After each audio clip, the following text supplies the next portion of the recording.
Hey everyone. So today I'm going to be rewriting and critiquing the Elder Scrolls V Skyrim.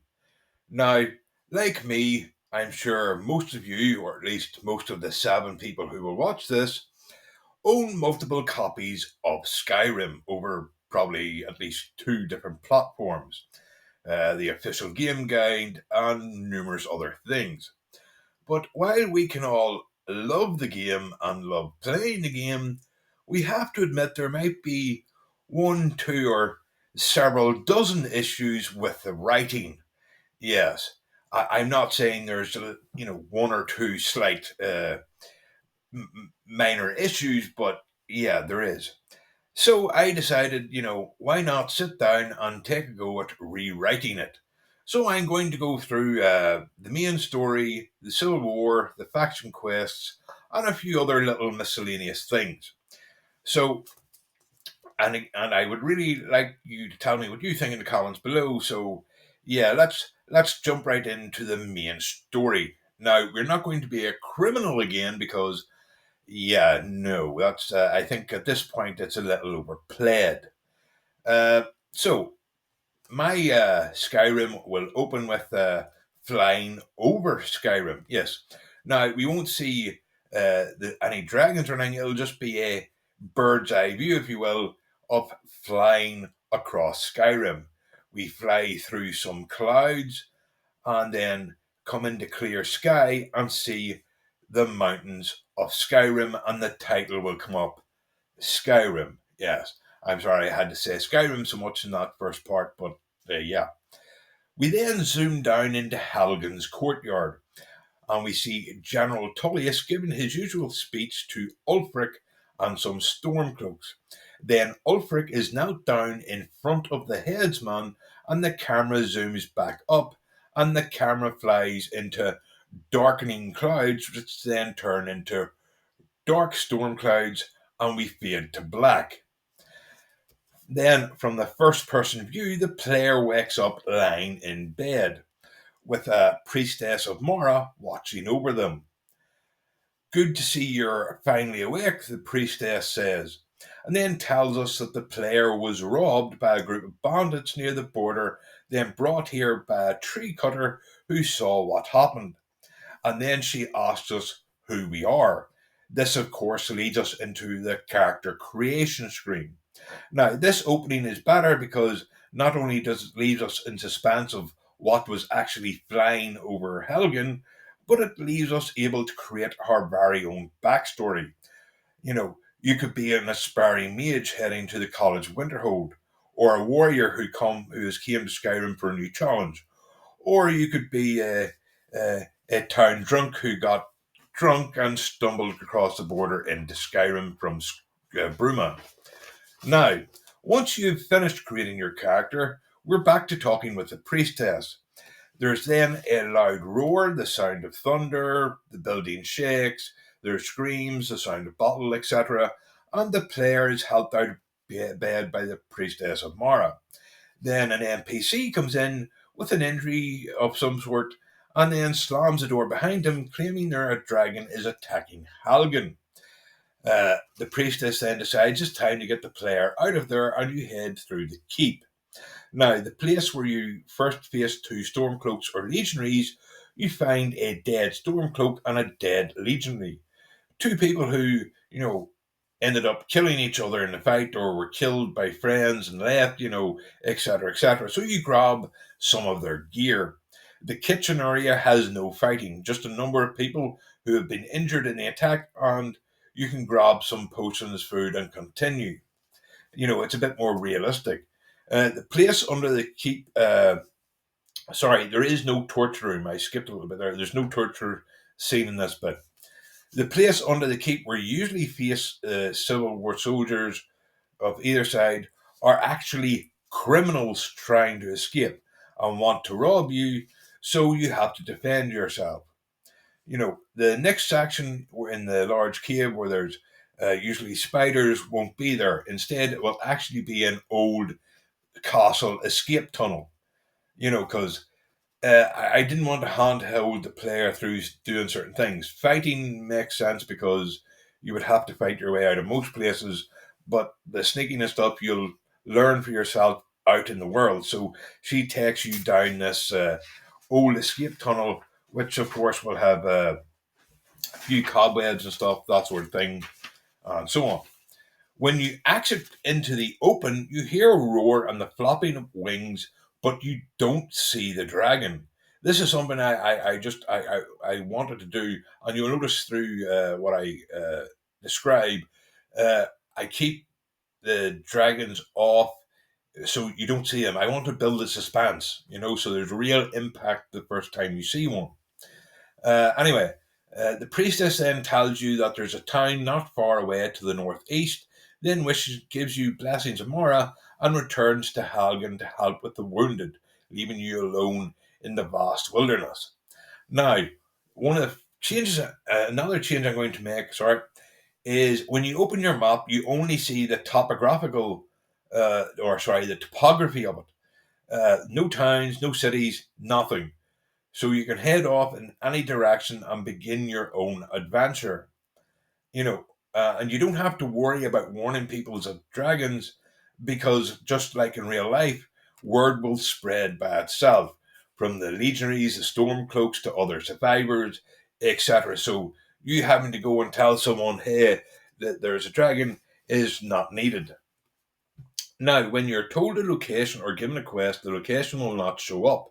Instead, there will be a compass in the bottom left of the screen with a red pointer on it showing you the general direction. So, quest givers will say, for example, south of Riften or east of Dragon's Bridge. It just won't pop up on your map, which I think gives a lot more immersion to the game and allows the player to find these places for themselves, giving them a lot more, which I think would be a lot more fun. So, quest one, before the storm. Now, usually you would go to Riverwood with Hodvar or Raloff, but you're on your own now. The side and miscellaneous quests will still be in Riverwood, like helping Alvar around the forge, Svendel and Sven looking to win Camilla's heart. But the Golden Claw will be given to you by Farengar when you get to Whiteworm. Instead, Lucan in the Riverwood Trader will tell you that his shop was robbed just before his last shipment arrived, so they only got a few things that weren't worth that much. But they did steal his first edition of the Lusty Argonian Maid, and he wants you to retrieve it from a nearby random location. Yes. Now, when talking to certain NPCs in towns, you will get the dialogue option to ask about dragons, in which case they will tell you about Farengar and Whiterun or the Mages Guild in Winterhold. And again, when you open your map, depending on which in your quest menu, to depend which one you've clicked and highlighted, it will show you the general direction. Now, this does mean that some players who decide to go to Winterhold first, which I think would be good fun. Some players will go, okay, well, there's right one or this college, and maybe they're a mage player and want to get right into the mage, so they head to college first. So I think that's a lot more fun. Now when you go to the College of Winterhold, you only have to show magical skill if you wish to join the college, which I think is makes more sense than just to enter it, having to join. In my version of Skyrim, if you don't wish to join, you will have to pay 50 gold as a donation to the college to enter the library. Now, This means that you can go to the college as many times as you want, to the library, and even talk to a few of the other people without actually having to join it. But when you talk to Urag in the Arcanium about dragons, he will sell you 3 books on the subject of dragons. One will be about the life of Martin Septim, the second about the Greybeards, and the third about dragon burial sites written by Farengar, which will update your journal to go to Whiterun. When you go to Farengar and Whiterun, even though I was born and raised in an English-speaking country, in fact, the country where English was invented, I still have problems with it. So you can understand why I don't speak more than one language. Anyway, when you go to Farngor and Whiterun, he will give you the quest to retrieve the dragon stone from Bleak Falls Barrow for himself and gives you the golden claw. Delphine and the Blades are not involved at this time. Now, quests are the same in Whiterun, which you can complete to become Thane. You will notice that your Bosker and the companions are not in Whiterun and will be replaced by a few more houses.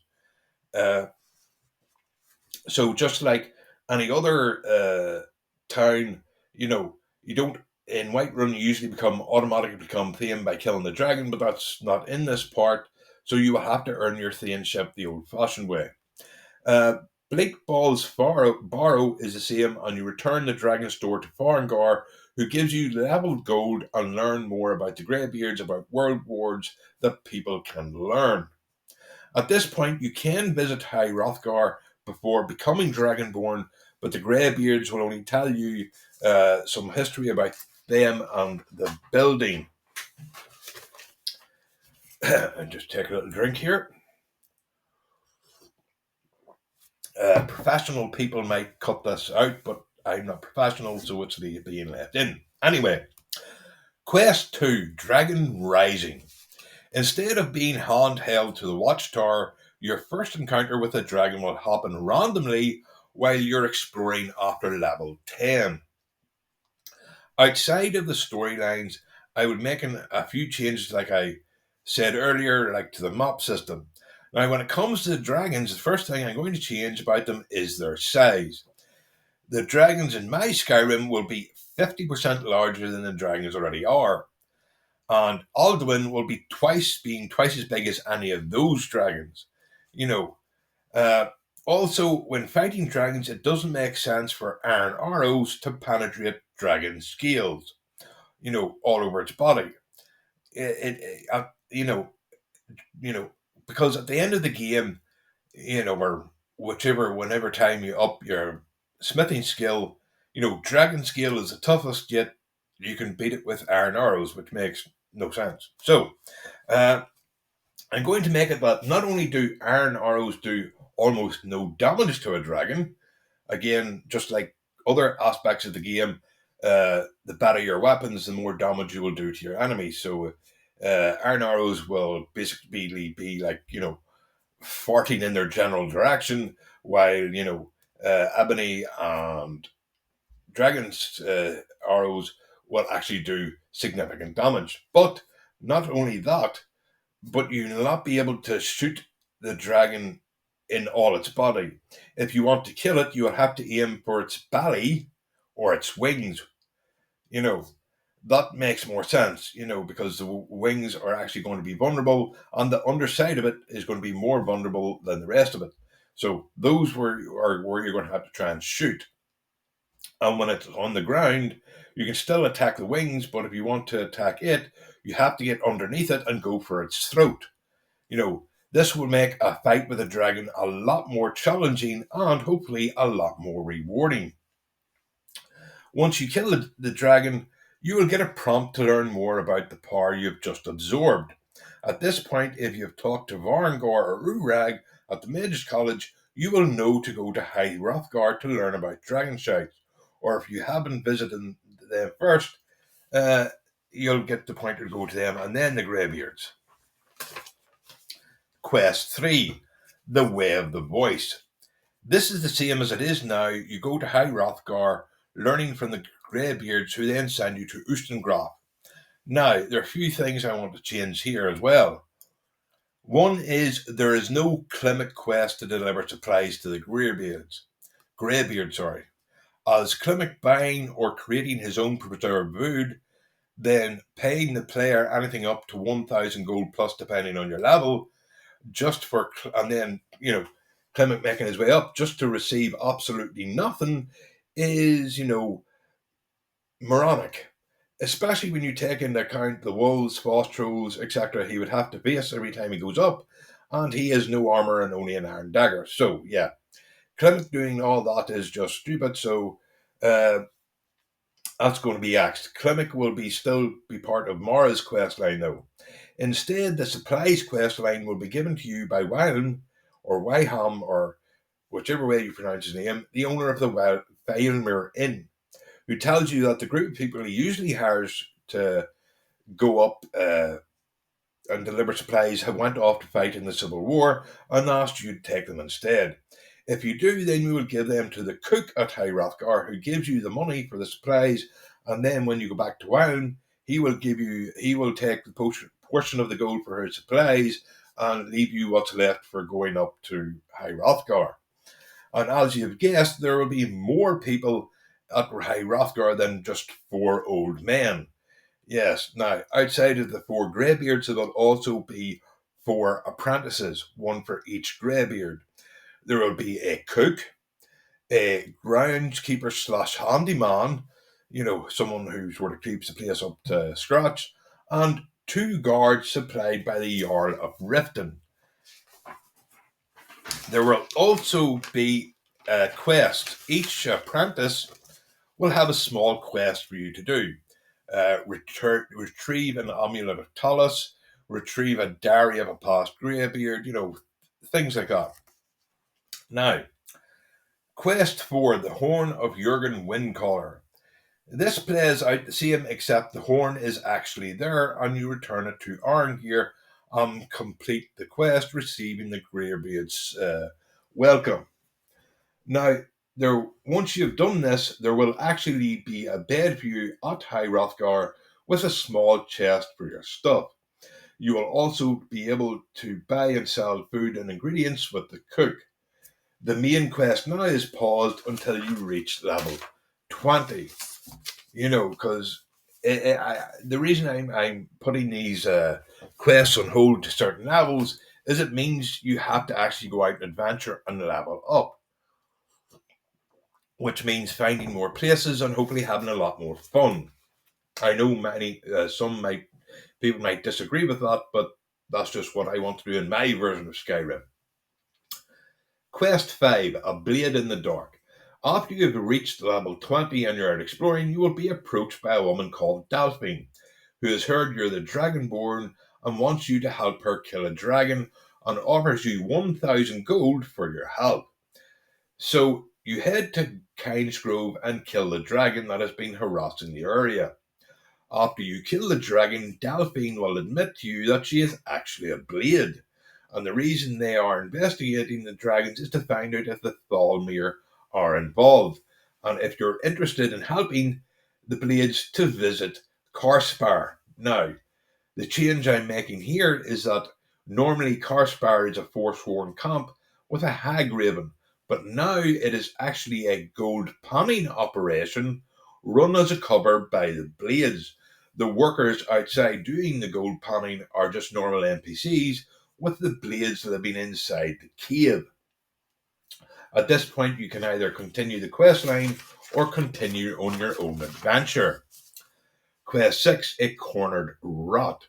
When you go to Karspar, you will meet Delphine, who leads you into the cave, where you meet Esbern, who doesn't trust you yet, so he gives you a quest to find a missing blade who's undercover and was last seen being pursued by Thalmir near Riften. Now, another big change I'm going to make is that the Thieves Guild is not in Riften, as it makes no sense for it to be here. Really, this is, at least for me, a major plot hole in Skyrim. Now, number 1, everyone knows the thieves are there and where they live. Add to that Vax and Dalvin, gives you jobs to steal from the people of Riften who know who all the thieves are and where they live. And it would be about a week before one or more of the residents contact the Black Hand to have them killed. And of course, number 2, when the Civil War quest is completed, the Legion wouldn't want the Thieves Guild being in control, with Maven in control of Riften, because that would look bad for them, and the Stormcloaks couldn't trust Maven to not sell out to the Legion. So yeah, that's another reason. The third reason is that Mjol, the Lioness, surely would have killed a few of them off by the time you reach Riften. I mean, her entire reason for being there is to destroy the Thieves Guild, which shouldn't be hard since everybody knows who they are, where they live, so she should have at least killed a few of them. The fourth reason is The Thieves Guild have no access to the docks. You know, they have access to a small lake, but none to actual docks and the sea.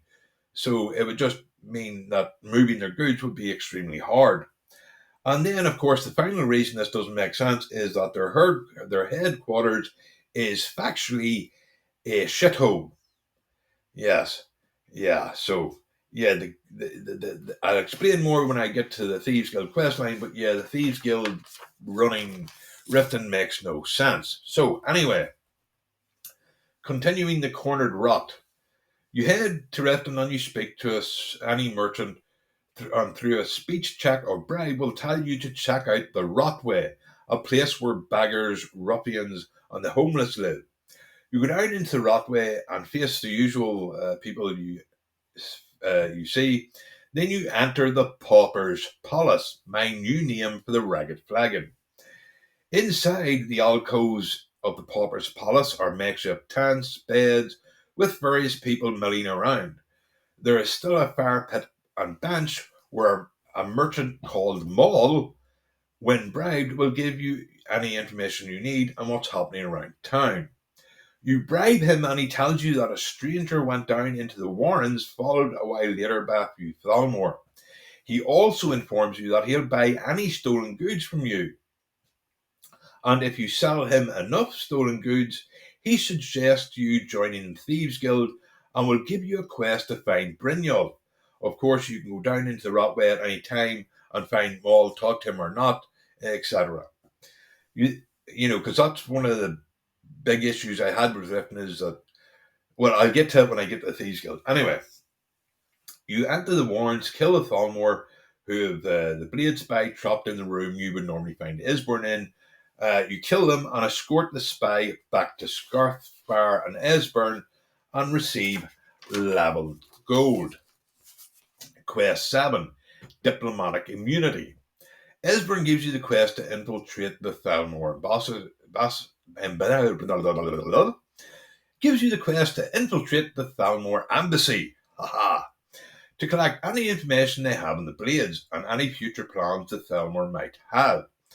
The quest proceeds as normal, though when you're on your quest, you learn from letters and journals that the Thalmor know Blades are operating somewhere in Skyrim. They know nothing about the dragons, but may want to try capturing one for their own purposes, and that they are waiting for the Legion and Stormcloaks to weaken each other so they can bring in their own army and conquer Skyrim for themselves. It should also be noted that when you actually go to the party, it's an actual party. It's not dependent on how many quests you've done for the people there, because you go early, there's like 2 people. And even if you do as many quests as you can, there's really not more than, 10? So yeah, when you go there, it's an actual party, and people you've never met will be there. I think it's a lot more interesting, to have a party full of people you don't know than having to do quests to get a few people you've already dealt with. That way, when you go into the party, you can actually talk to all these people, find out who they are, which may or may not give you quests or knowledge for later. So I think that's a lot more immersive than going there and like 3 people if you haven't done a lot of quests. Yeah, anyway, so that's that. Um, when you return to Karspar, Esbern rewards you with a blade sword.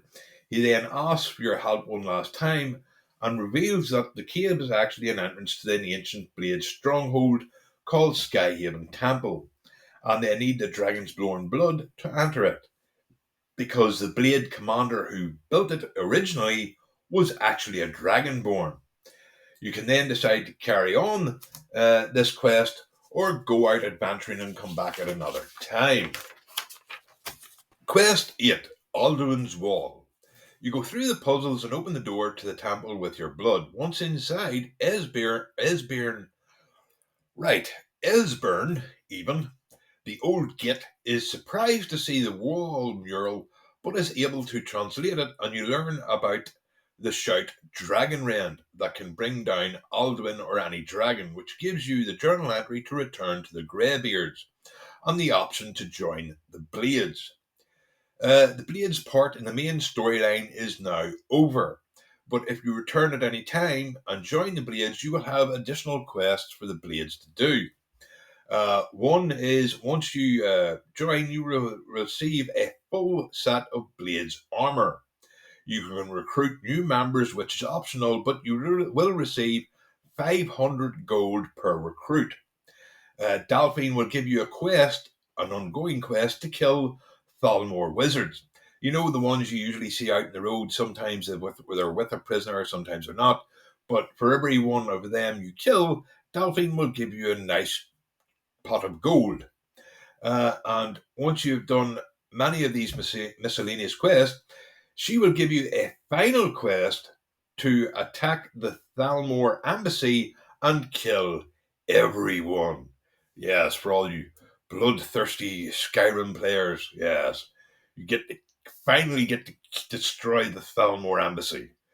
Uh, anyway, you can attack it with a frontal assault, or you can sneak in through the escape passage with, where you usually escape with the frost troll. The frost troll will still be there, but you will be able to climb up into the passageway and enter the embassy.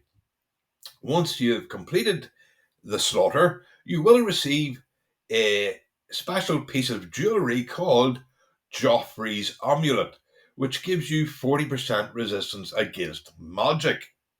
Now, it's important to note that in my Skyrim, there is no there is no animosity between the Blades and the Greybeards. The Blades themselves are primarily concerned with the Thalmor and returning the Empire to its former glory and returning to their role of protecting the Emperor. The dragons are only a secondary concern. Quest 9, The Throat of the World. This goes as normal, but Arngeir is not mad about you wanting to learn the shout, as he understands why it would be needed if the world is going to end. So yeah, there's no, them being mad at each other just doesn't make any sense. Now, Quest 10, Elder Knowledge. This is a little different, as you don't have to go to Septimus's outpost, and the Hormurus Mora quest will be separate.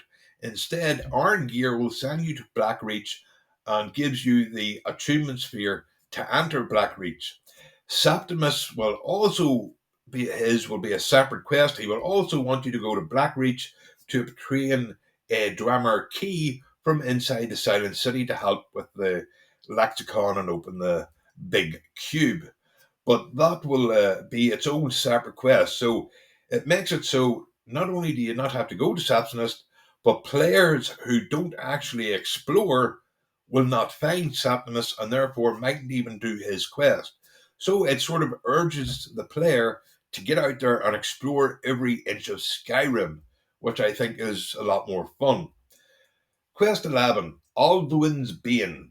The only difference with this quest is that this will be the first time you actually meet Alduin, and therefore it should be a lot more dramatic and impactful.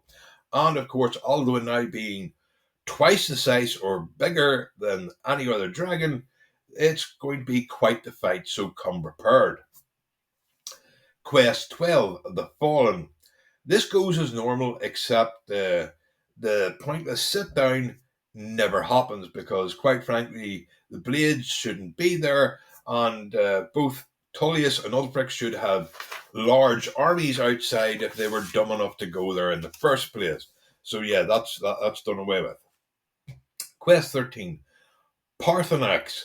Goes as usual, but there is no silly Blades demand for you to kill him.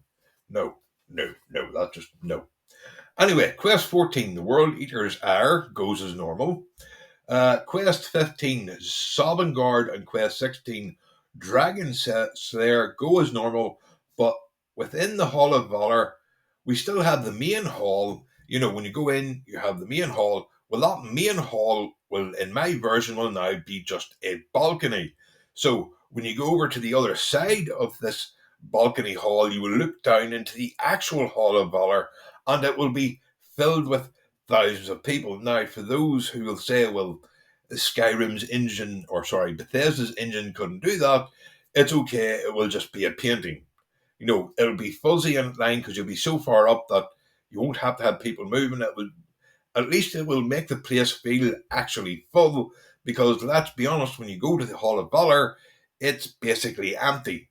So yeah, my way, it makes it feel a lot more full. Like this is just the entrance hall, and the main hall is down below where everybody is. I wanted to make it a lot more grander than what you actually get.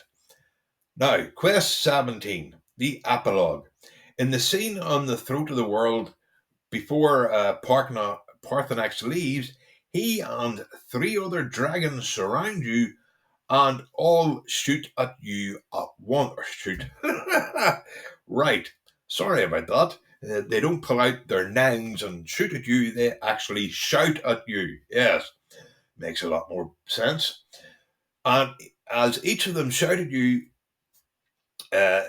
you absorb these shouts, and because of it, it leaves you with that your shouts, the player's shouts, are now twice as strong, and you're 50% more resilient to shouts from other people. Yes, I think that makes a lot more sense because I have a few issues with the whole Dragonborn concept, but I'll get into that later. The Civil War quest line. Now you will receive the journal entry to join either side. Normally, randomly run into the legionaries or stormcloaks, etc., etc. Now, quest one, new recruit for the Legion. You're going to retake Northwatch Keep. This is a more strategic location to take, being on the coast, and will have stormcloaks in it. The quest Missing in Action will be moved to Fort Haragstad. For the Stormcloaks, you will retake Fort Sungard. There you will face Legion forces, and again, a more strategic location. Quest 2. For the Legion and Stormcloaks, you will retake Halgan. Now, this is a more strategic location that never gets used in the entire game. You start off in Halgan and then it's nothing's done with it ever again, even though it is a main it's a main route to Cyrodiil, Bruma, Cyrodiil, and you know, uh, reinforcements, which is why if you're in the Legion, you will retake it so you can secure reinforcements and supplies coming into Skyrim. And if you're a Stormcloak, you will actually take it to stop reinforcements and supplies coming in. I think it's just a location that was completely underused. Quest 3, Runification of Skyrim Part 1. This is going to be a little different than usual. Now, you can either, the first one is gain Markarth's allegiance or a declaration of neutrality from Jarl Igmund. Now, the reason these Runification of Skyrim missions will be a little bit different is because I always thought more could be done with it. Instead of, you're not going to get everybody to join your cause, and you're not going to get everybody to be against you. Some people will want to actually stay out of it, which is why we're now going to have the player be able to get allegiance or a declaration of neutrality. Now, this will be based on how many jobs you've done for the people of that Pacific Hold. If you have helped all the people of the Hold, you can gain allegiance. If you've only helped a few, you can gain neutrality. Or if you haven't helped any, you will get nothing. So it really does impress on the player to actually get out there, do more jobs, explore, and again, it is a lot more immersive. So the job you have to do for Jarl Igmund is destroying the Forsworn. This Forsworn will only be a small group and won't be in any really only one or two locations, with the rest of the Forsworn being deleted. So you will destroy the Forsworn. This will replace the quest Forsworn Conspiracy, and for uh, Legion and Stormcloaks, this will be the same. Quest 4 for the Legion, a false front. Take false orders from Laggett Ricka, find the Stormcloak courier, and pickpocket the real orders and replace them with the false ones. Now, I'm making a couple of changes to these missions, because first, you will actually need to pickpocket uh, and replace the orders, because if the courier catches you or you kill him, you will fail. Because let's be honest, couriers are well known, and if one disappears, you know, that's going to be a bit iffy. So the Stormcloak courier will be traveling from Windheim to Dawnstar, as just traveling from Windheim to Nightgate in and back. You know, doesn't make any sense, because who's he giving the orders to? Why is he going there and back when there's nothing actually there? So the Stormcloak courier will be going from Windheim to Dawnstar, sleeping for 6 hours in the Nightgate Inn, which will give you time to actually pickpocket them. Uh, for the Stormcloaks, you will talk to Galmar and again get the fake orders. And the Legion courier will be traveling from Solitude to Fort Newgrad, sleeping for 6 hours in the Bonnet Mirror in Whiterun. Yes, so again, pickpocket them. Quest 5, Reunification of Skyrim Part 2. This will be the same for either the Legion or the Stormcloaks. Gain Riften's allegiance or declaration of neutrality from your Leela lawgiver by retrieving the Dragon Priest Mask Rothgok from Forlhost dungeon. This will replace the quest Siege of the Dragon Cult. Uh, your lawgiver will keep Rothgod in her bedroom after you complete the quest. So you can steal it, or you can become Thane and take it without being the mask being in red in your inventory. Which I think is a lot more fun. Note, you will not be able to enter Forlhost before this quest because your lawgiver has the only key. This will be the same mission, as I said, for Legion or Stormcloak. Quest 6, Compelling Tribute. Lagrika has learned from Legion spies that the Stormcloaks have a ship arriving on the north coast of Frostflow Lighthouse. You are to go there, meet up with Hadfar's squad, kill the Stormcloaks on the beach, and then take the ship and secure its cargo. For the Stormcloaks, controlling tribute will be Commander Galmar has learned from his spies that the Legion is hiding weapons and gold in Fort Snowhawk. You're to go there and meet up with Reloff squad and take the fort and secure the supplies. Quest 7, Reunification of Skyrim Part 3. Gaining allegiance of neutrality, gaining allegiance or a declaration of neutrality from your Signer or Signerd, him, of Falkreath by killing the vampires in Bloodlet Throne. Now, it's important to note this will replace the second part of Daemgir's quest. His new quest will involve you using stealth to obtain 3 notes from around the town, from the alchemist, from the guard's barracks, and of course from the blacksmith. He will then thank the player for collecting these, showing that no one is actually after him. But, and this is a little thing I added, if you actually go back to his house a week later, you will find he's actually been murdered. Now, there's no clues and no quest to find the murderer. I wanted to leave it a mystery. Everything points to no one wanting to kill him, and yet he still winded up dead. Once again, the more people you've helped, the easier it is to gain allegiance or neutrality. Quest 8, The Battle for Whiterun. Now, for the Legion and Stormcloaks, this will actually be the same as it is in the game. When you return, with a couple of slight changes, When you return to Legate Ricca, you learn that having lost nearly every hold, Ulfric knows he has to take Whiterun now or face losing the war.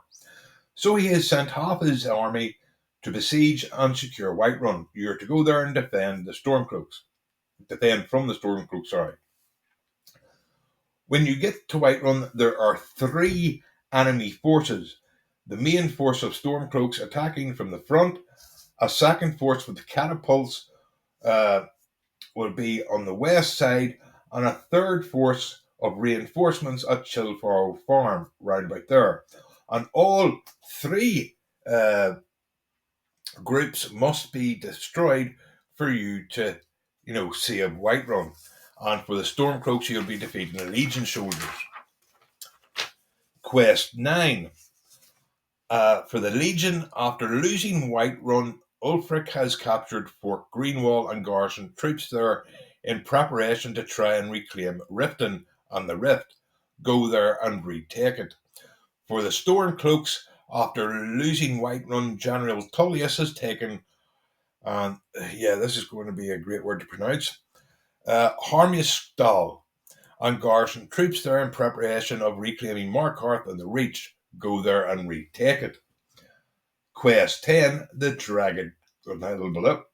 Jagged Crown.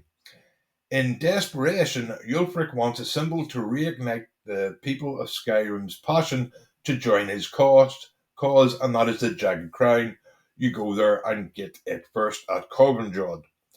For the Stormcloaks to try and break Ulfric's influence on the people of Skyrim, General Tullius has ordered his soldiers to retrieve the Jagged Crown to show Ulfric can be beaten.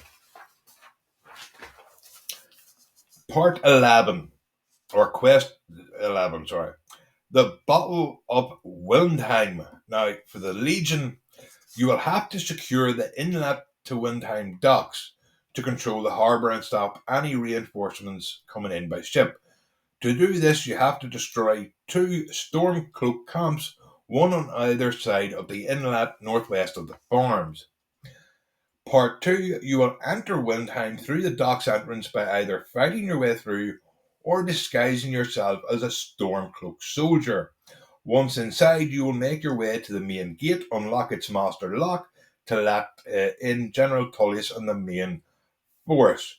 Part 3 will have you fighting your way to the Palace of the Kings to face Ulfric and Galmar.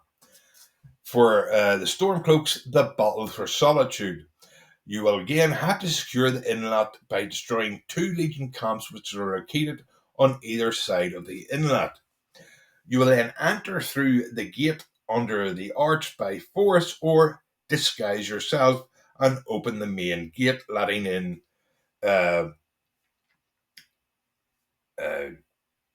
Galmar and Ulfric to face Tullius and Ricca. So again, this means that there's going to be a lot more. It's not just go to the main gates and fight. You actually have to prepare and take out numerous groups in order to be able to enter the city. Because let's be honest, when you first show up at these endings, it's already taken, and all you have to do is fight through the streets, and it's over. It's not exactly a massive battle, which is why I added the inlet groups having to get through the gate, having to open the main gate. It just makes it feel like it makes it feel more like an actual battle. Now, the conclusion for the Legion, I'm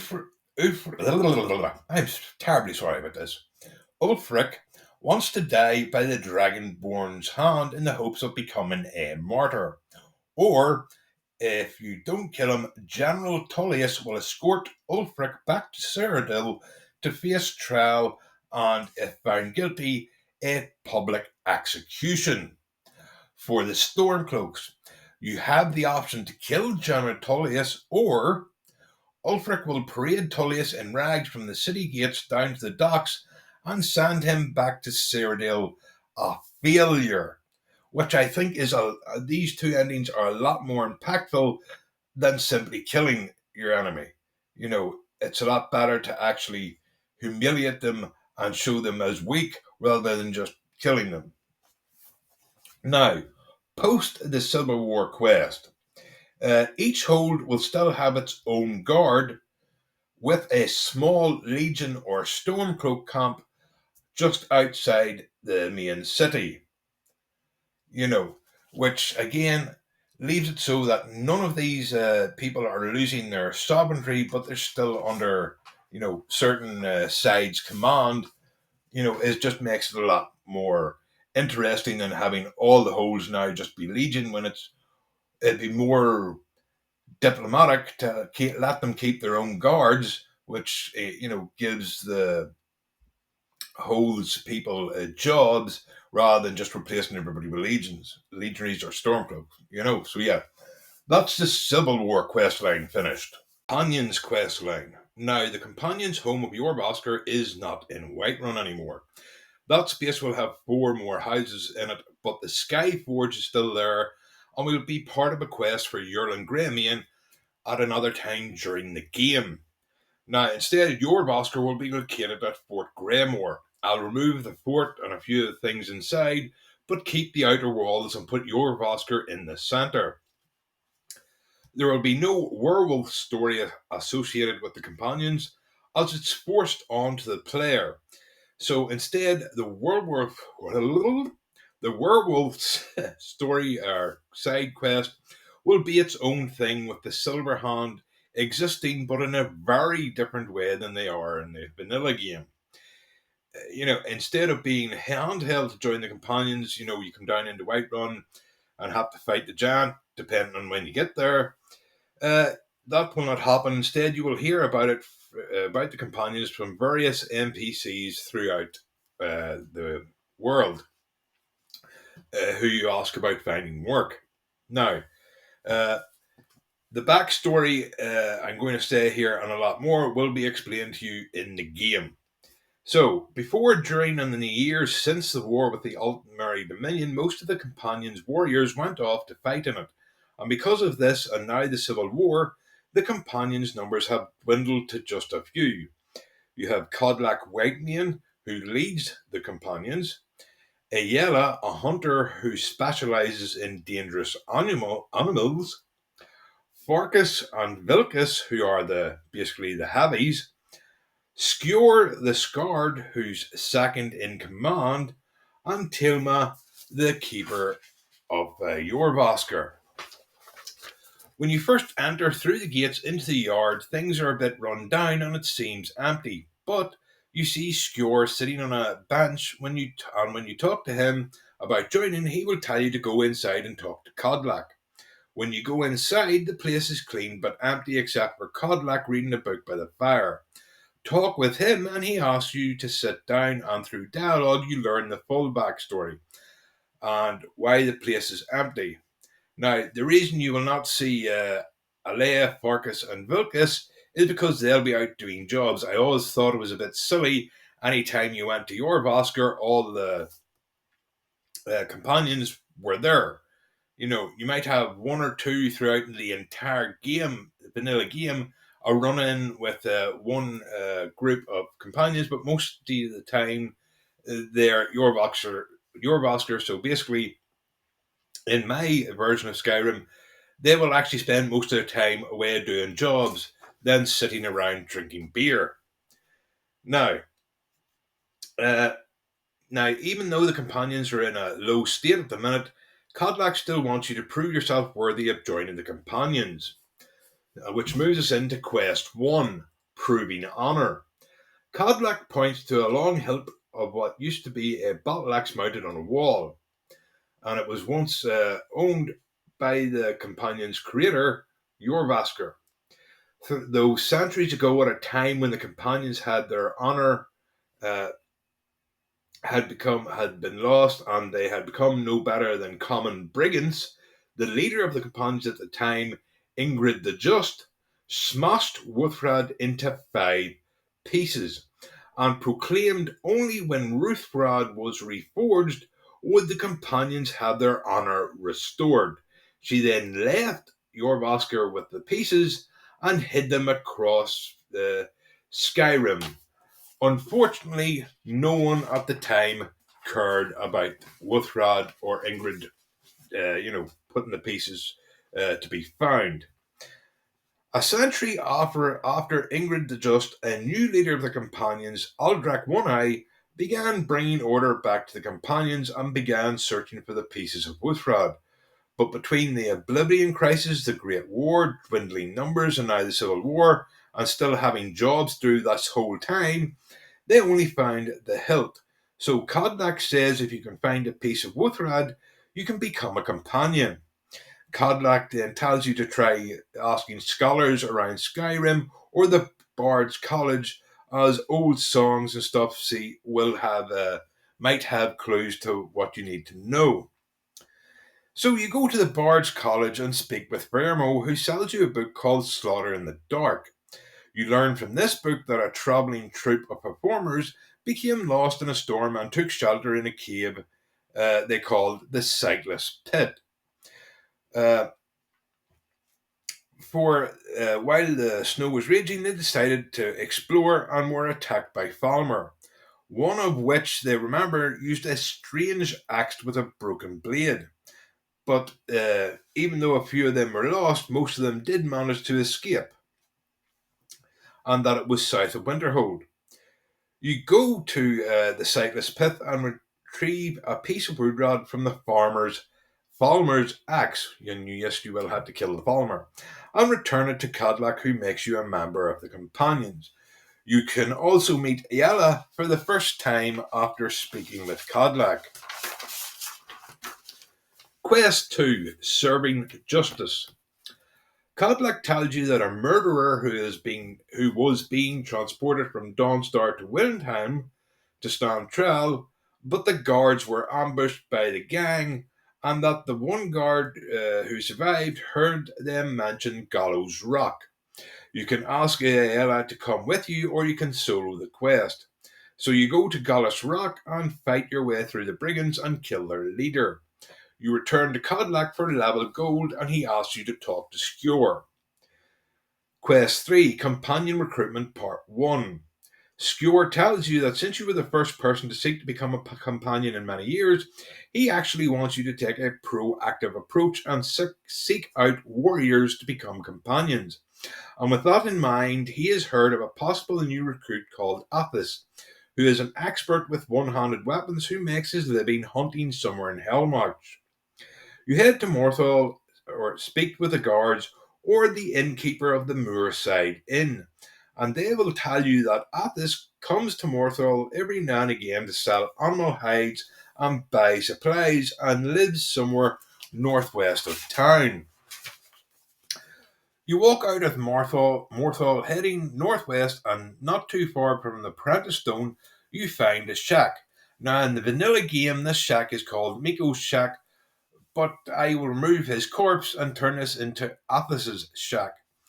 When you arrive at Athos's shack and speak to him about joining the Companions, he says he moved to the shack to get away from people as he found them to be, in different ways, dishonest, and animals are honest about just wanting to kill and eat you. But over the years, he's become quite lonely, and it might be interesting to be around a small group of people again for a little while. So he decides he would give it a chance if you can bring him the hide of a deranged troll to the southwest.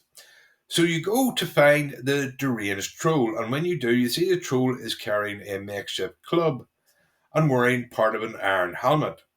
And it will be a tough fight, as this troll will always be 10 levels above the players. When you kill it and take back the hide,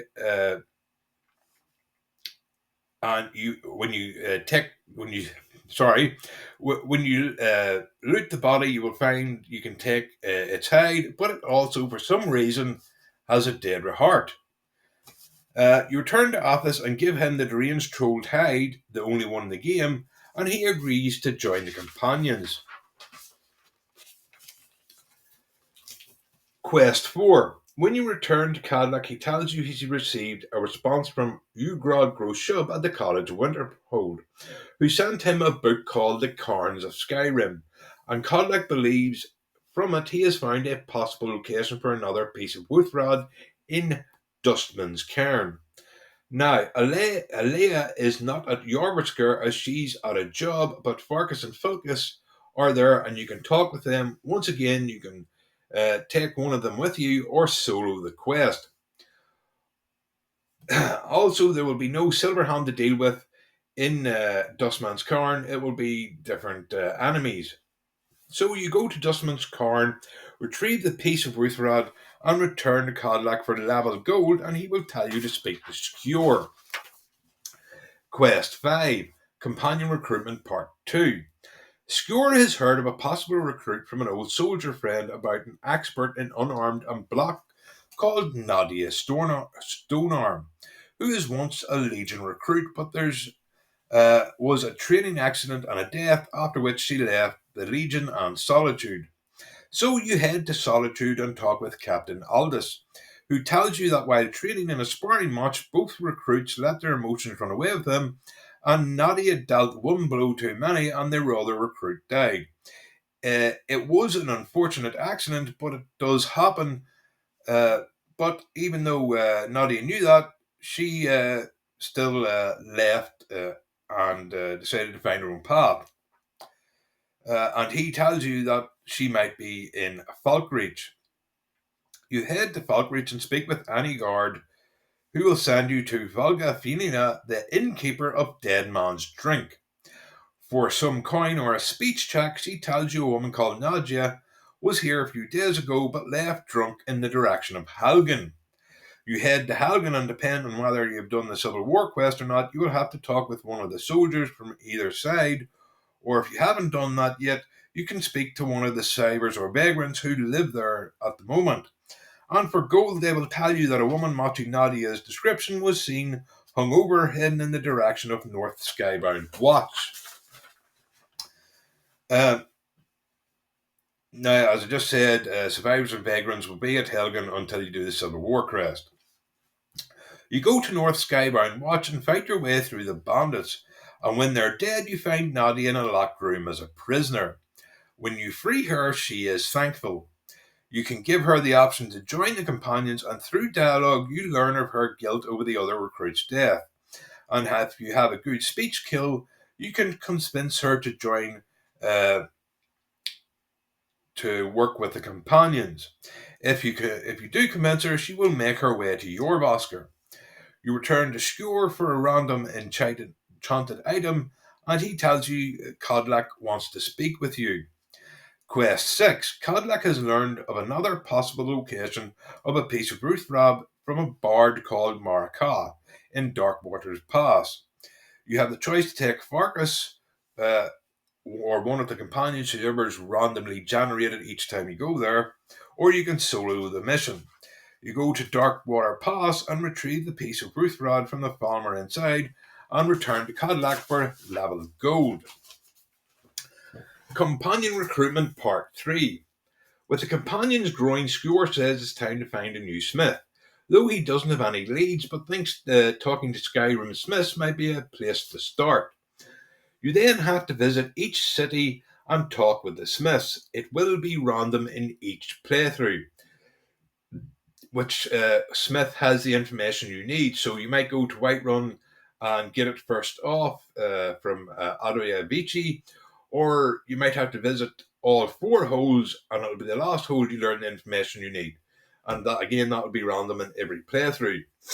You learn from the chosen smith that there's a highly skilled smith at Stonechill's mine called Talman, a Breton, but because he has a foul temper and be a very sarcastic person, few people wanted to have dealings with him.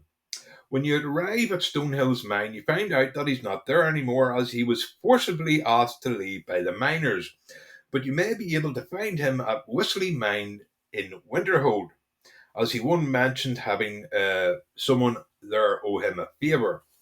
So you go to Whistling Mine and meet Talman, who immediately insults you, though if you have a speech skill or 1,000 gold, he will agree to be the companion smith if you retrieve for him an ancient dwarven smithing hammer called Danzel from Meinschall. Meinschall Eft. Yeah, the German sounding one. You retrieve Damsel and return to Talman, who agrees to be the companion smith and heads for Yorbasker. And you return to Skewer for an enchanted shield, who then tells you to speak to Codlac. Quest 8.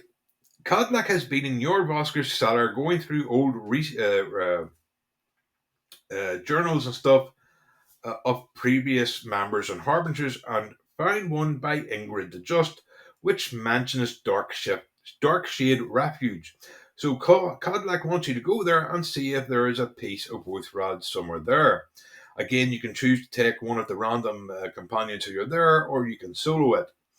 You go to Driftshade Refuge and find out it's inhabited by numerous and various leveled zombies, so it's a hard fighting to go through. And you return the piece of Wuthrad to Cadillac for level gold. Quest 9, Wuthrad Reforged.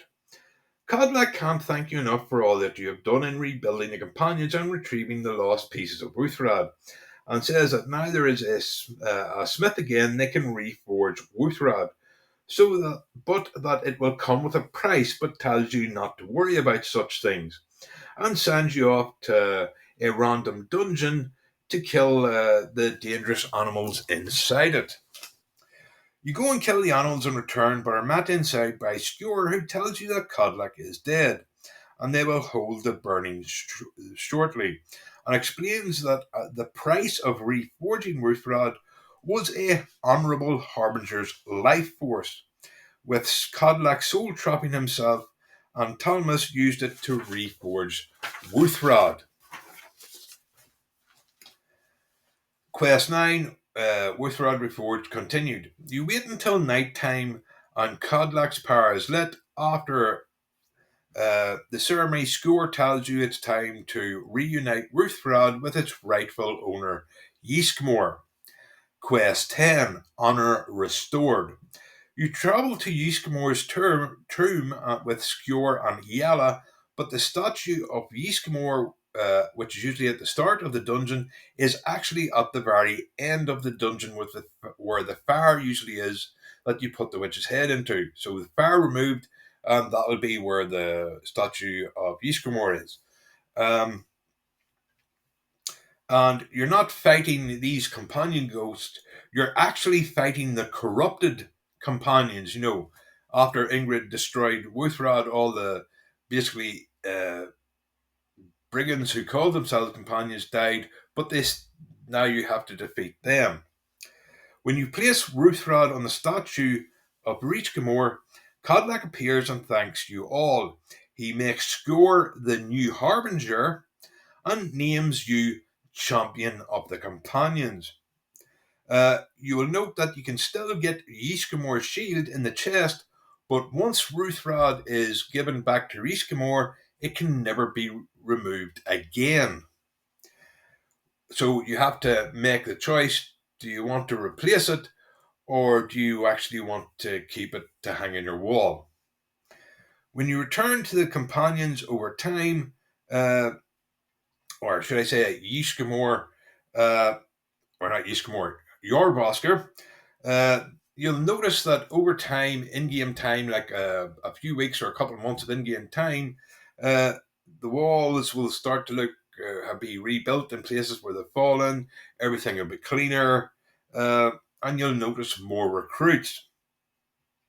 And after which, you can still get randomly granted jobs from Skewer for cash, or should I say gold.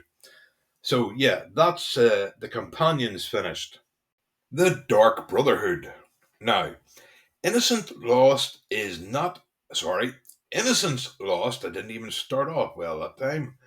Anyway, Innocence Lost is not a good way to join the Dark Brotherhood, because basically half, if not more, of Skyrim, including the guards, know that this young orphan boy is trying to contact the Brotherhood for days, weeks, or months of in-game time, depending on when you decide to start the quest. And no one does anything about it, which is, let's be honest, utterly moronic. So in my version of the game, there are two ways to join the Dark Brotherhood. The first way is, If you are murderously inclined and want to seek out the Brotherhood, you can, but you have to ask another criminal. If you join the Thieves Guild, you can ask them about the Brotherhood, and Dalvin will tell you he only met their leader once on an abandoned shack outside Solitude. So you make your way to the abandoned shack and stake it out, while sneaking from dusk till dawn. Now, it will be random on each playthrough how long you have to stake out the shack. It could be anything from 1, 2, or 3 nights. When you see, after you've staked it out, you see a figure all in black, almost a shadow, enter the shack, so you go to the door and pick the master lock and go inside. And the figure will be sitting in a chair with a crossbow aimed at you. You explain you wish to join the Brotherhood, and so she gives you the task to kill Commando Morrow in Dragon's Bridge. You go to Dragon's Bridge and stake out Morrow, who goes for an early morning walk out onto the bridge to watch the sunrise. Now you can kill him and return to Astrid, who will congratulate you and give you directions to the sanctuary outside Falkreath. Or you can tell Morrow you've made contact with the Brotherhood and they want him dead, so he agrees to fake his death. You wait 24 hours, and the Pantalus Octolatus soldiers will spread the word of Morrow's death. You then return to Ostrid, who gives you directions to the sanctuary and the password, and when you get there, you can kill everyone and return to Morrow for your reward. The second way to join the Dark Brotherhood will depend on certain conditions, like if you have completed In My Time of Need and killed Kamatu, or Lights Out and killed Jari. Then an assassin will try to kill you when you're out adventuring. When you kill them, you find a note with your name on it and the Black Hand mark. Depending on what quest you've done, you can go to Dalvin or you can ask any town guard about the mark, and they will send you tomorrow who gives you the quest to destroy the Dark Brotherhood. But he has only rumours about a shack outside Solitude. You go to the shack and stick it out, and once inside, Astrid knows who you are and why you're there. And impressed, you found her and gives you the option to join the Dark Brotherhood by killing the person who put the contract out on you. This will be an NPC who will be at a randomly chosen location in Skyrim. But even if you choose to destroy the Dark Brotherhood, you still need to kill the person who put the contract out on you, as just killing Astrid will not give you the password or sanctuary location. Now, the first thing I'm going to change is what this sanctuary looks like. As in Oblivion, it was actually hidden, whereas in Skyrim, it's right out in the open, and you could just, well, I have to be honest, I did stumble across it in one playthrough, you know. So yeah, that's not good. So, because it's at the bottom of a hollow, I'm going to cover that over and make it a cave with the entrance hidden behind a bush or in a tree like Oblivion. So, unless you're actively looking for it, you will not find it. And the location will not show up on your map unless you've started the, the Assassin's Guild quest. Sorry, Dark Brotherhood. I almost forgot what I was talking about there. Uh, the armor will have no red in it, as having big bright red patches doesn't exactly suggest stealth. So instead, they will be all black. But I am going to bring back the master robes from Oblivion.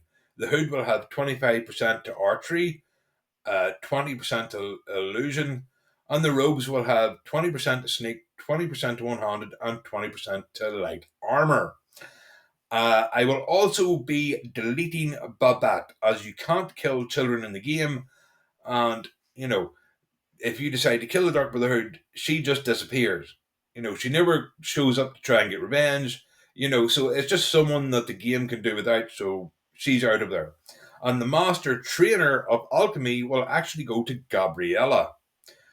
Oberon or Oberjun is not a werewolf and is not Astrid's husband, meaning that I am opening up the way so that you can actually become uh, Astrid's husband or wife.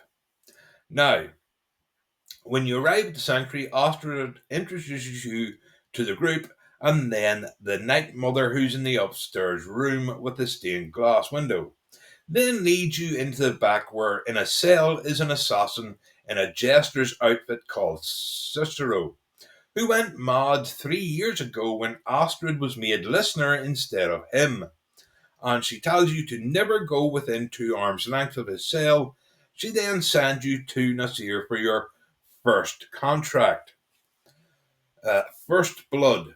Nazir gives you the innocence lost job, but no kid is involved and reminds you no one can see you committing the crime or entering or leaving the orphanage. Because let's be honest, you can just walk in, murder her, walk away, pay off a small fine, and still complete, so no, you actually have to do this stealthily.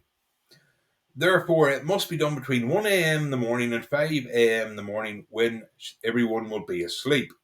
So you go to Riften, kill Grilla the Kind, and return to Nazir for 250 gold, and he will tell you to come back in a day or two.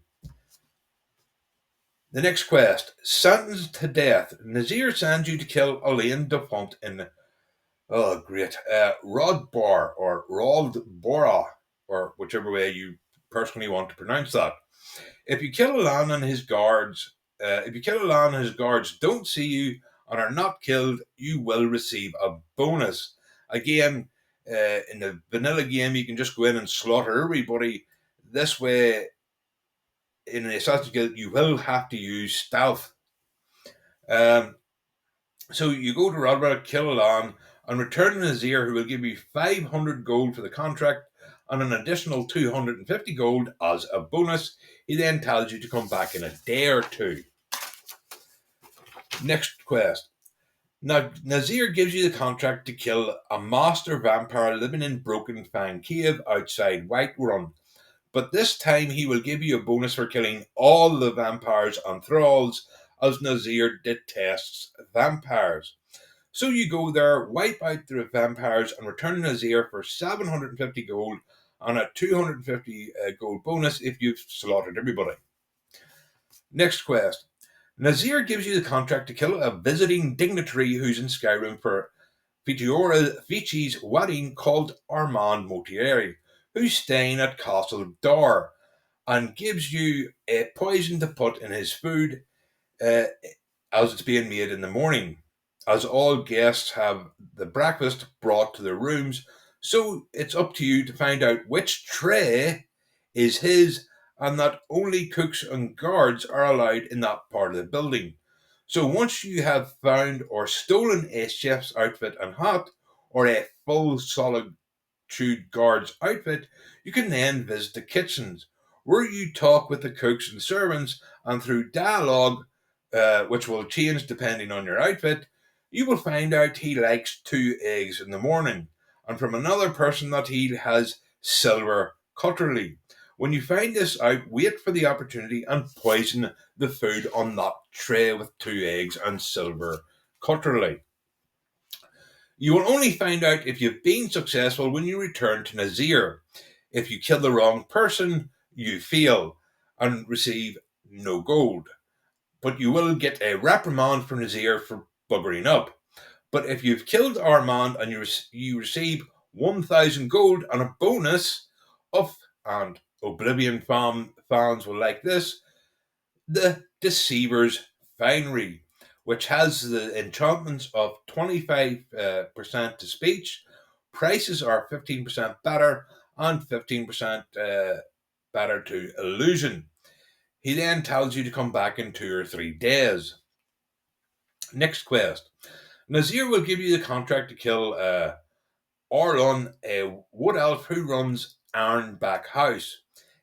Now, in the game, it's a rundown shack with no roof, but in my game, it will actually be a full functioning house. So he runs this house as a safe house for criminals on the run who have the coin to stay there. As long as Arden dies, Nazir doesn't care if you kill other criminals as well as, again, the criminals. You complete the contract and return Nazir for a payment of 500 gold. Next quest.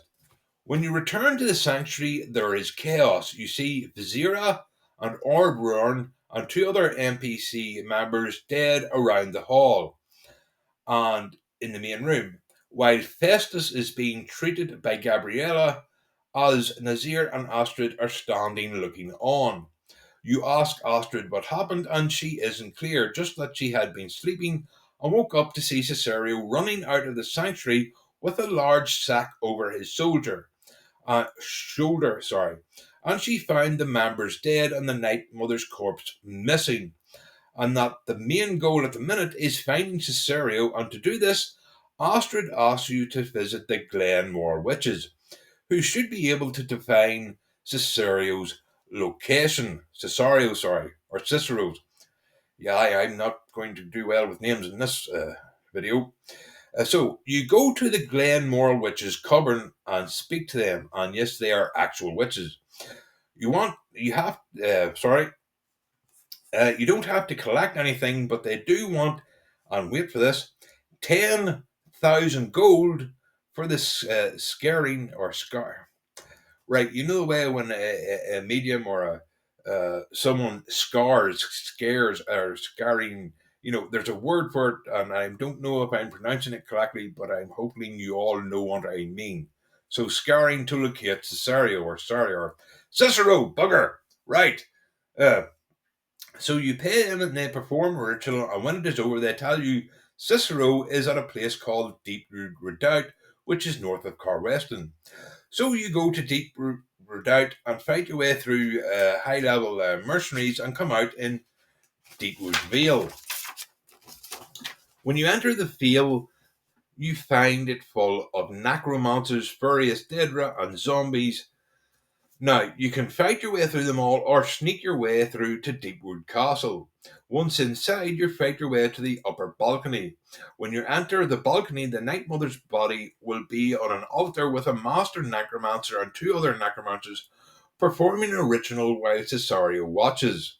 It's a hard fight and you must kill everybody, but while the fight is taking place, the master necromancer will escape with the Night Mother's body by teleporting.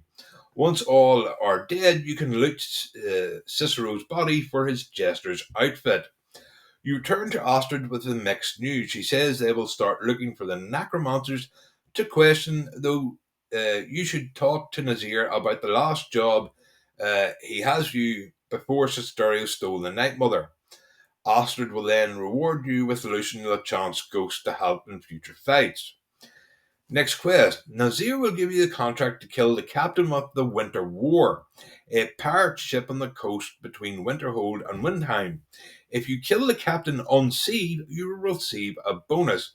Now, once again, in game, this is a destroyed ship, but in my version, it will be a functioning pirate ship. Once you have done this, you return to Nazir, who gives you 750 gold and a 250 gold bonus if you've killed him without anybody seeing, and then tells you to go and speak with Astrid. You enter the room where Cicero's cage is and find Astrid and Gabriella standing in front of a mutilated body hanging upside down. Astrid tells you that they were able to convince the necromancer to talk. Apparently, the master necromancer wants to use the Night Mother's body as a vessel to bring back someone called Karnya, or bollocks, right, Karanya. Yes, that's it, Karanya, as a powerful Lich Queen, and they're going to perform the ritual at Lost Valley Redoubt. Now, it must be noted, there will be no Forsworn there at Lost Valley Redoubt. There will be necromancers and various undead. And where the Hag Ravens usually are will be the Master Necromancer. You go there at night and fight your way to the top, or if you want to use stealth, you can climb up from the opposite side near Castle Stone Tower and get to the ritual site that way. When you reach the bridge over the water, a zombie, Cesario, or him, is there, and not only is he as skilled as before, but because he's a zombie, he can also give you a range of diseases with each attack that connects. Once he's defeated, you kill the Master Necromancer, also a hard fight, as once again he's 10 levels above you, and retrieve the Night Mother's body before the ritual is complete. You then return to Astrid, who rewards you with the Blade of Woe and a set of Master Assassin's robes and names you Silencer. From then on, Nazir will give you Radiant quests once a week if you choose to, for between 500 and 1,000 gold. And that is my version of the Dark Brotherhood. The Thieves Guild. Now, to start with, the Thieves Guild is not actually in Riften, as it really doesn't make any sense when you think about it. For a start, everyone knows where the guild's headquarters are and who the thieves themselves are.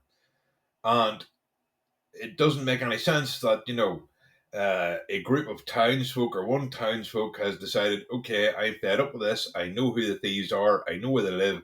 I'll just get the Dark Brotherhood to wipe them out. Or why hasn't Mjol, her entire reason for being in Riften is to destroy the Thieves Guild, and yet Mjol hasn't, done anything. So, yeah.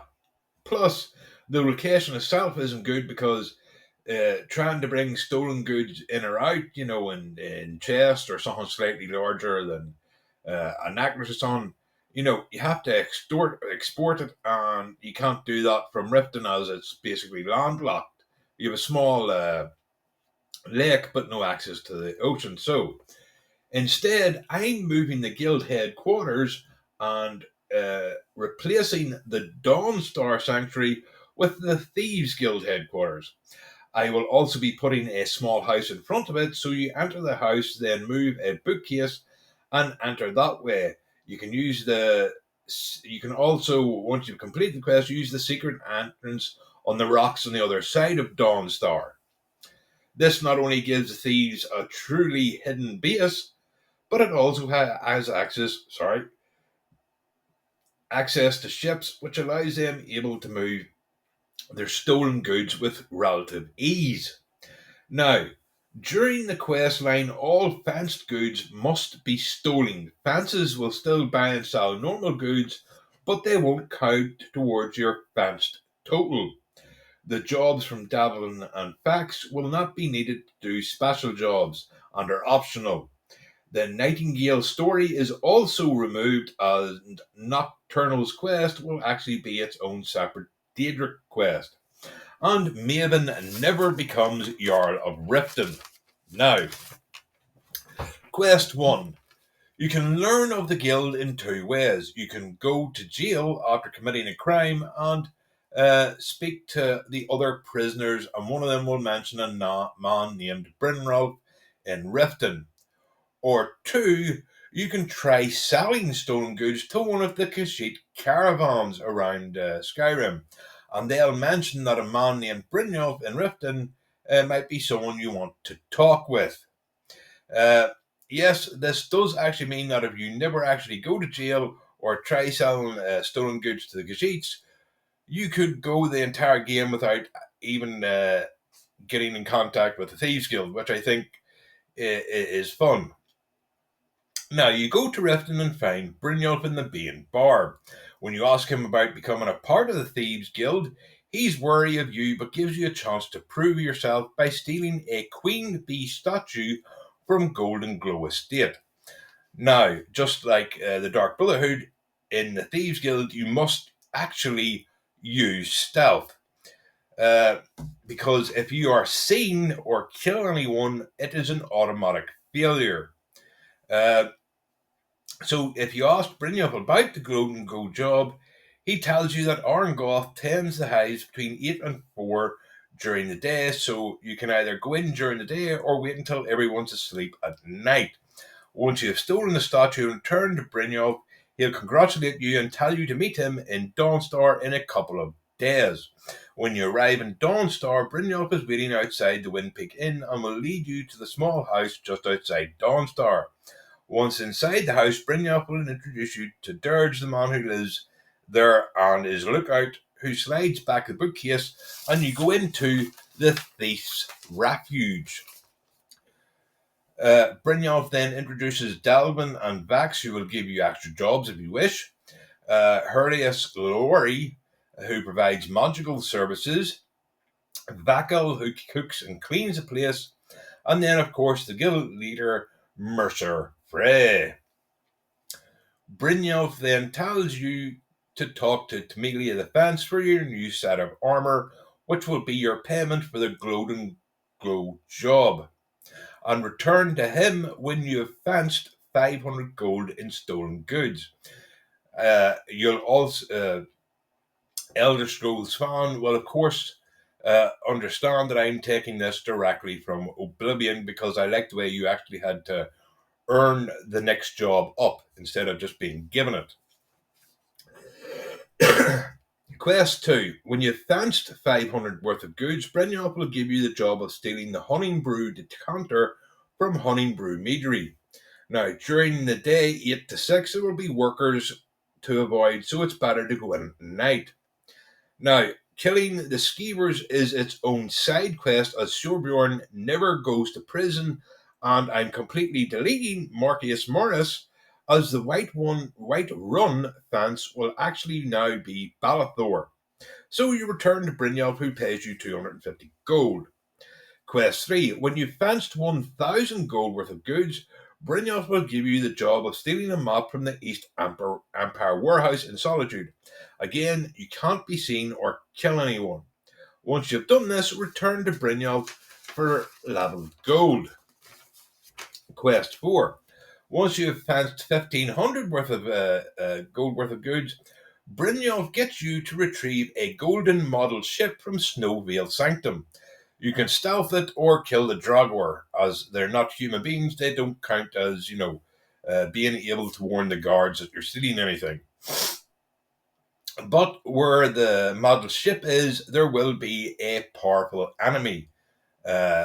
Usually, as you've seen throughout the series, probably 10 levels above you. So you do that and return to Brynjolf for your level gold. Quest 5. Once you've fenced 2,000 worth of goods, Brynjolf will get you to steal a Dwarven Podrill box from Cozelmo's tower inside Understone Keep. Again, can't be seen, can't kill anyone. Return for your level gold.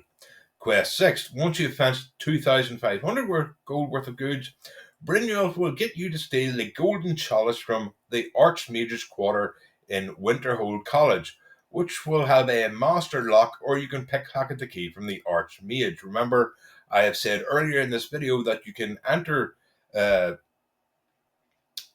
college by paying 50 gold to visit the library, just be a guest. You don't have to join. So anyway, return to Brynjolf for your reward of level gold. Quest 7. Once you've fenced 3,000 worth of gold, Brynjolf will get you to steal a jeweled scepter from Castle Dower's vault room, which will be difficult as you will need to steal a guard's outfit to get inside and pickpocket the key from Jarl Alciv. Then return to Brynjolf for, of course, your lots of gold. Quest 8. Brynjolf will send you to Tamilia, who gives you the job of taking a sachet of moon sugar to all 3 Kizat caravan leaders. That's right, you don't have to take just one, you have to take a satchel to all 3. And no, there will not be a reward for this. Quest 9. The next time you return to the guild, you hear muffled shouting, so you make your way towards the noise coming from the vault in the back. You pick its master lock to find the guild members inside. Brynjolf then explains there was a blinding flash, and the next thing they remember is waking up in an empty vault with Mercer nowhere to be found. They can't believe it, but Mercer has betrayed everyone in the guild by stealing years of profits. Dalvin says Mercer had to have help to do this, and Brynjolf remembers Mercer talking about a woman named Maven from Riften when they were both drinking one night. So Brynjolf sends you off to find Maven. You go to Riften and ask about Maven, and an NPC will tell you she owns a Black Bar meteor. You go there with a speech check or bribery. Ungribben will tell you Maven owns Black Bar Lodge just outside of town. You go to the lodge and see it has many armed guards, so you have two choices: stealth kill the four guards outside, or sneak into the lodge through the basement. Once inside, there are two patrolling guards and one asleep on the ground floor. You can sneak past them and up to the top floor, or stealth kill them. When you get upstairs, you pick a master lock into Maven's bedroom. You wake her, and through a hard speech check, uh, she will speak to you. Uh, don't pass it, and she will yell for her guards. It's important to note that at any time before you reach Maven, if there's an open fight or you're seen, all the guards will be alerted. And if you kill them after this, you will be wanted in the Rift for murder.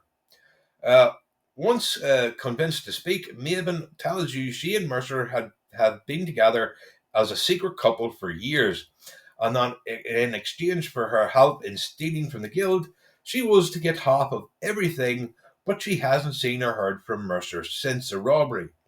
But he secretly owns a house in Riften called Riftweed Manor. She tells you that if you allow her to live, her guards won't attack you if you let them live, and when you leave. Or if you stealth killed all the guards, she'll give you 5,000 gold to let her live. It's up to the player to decide her fate.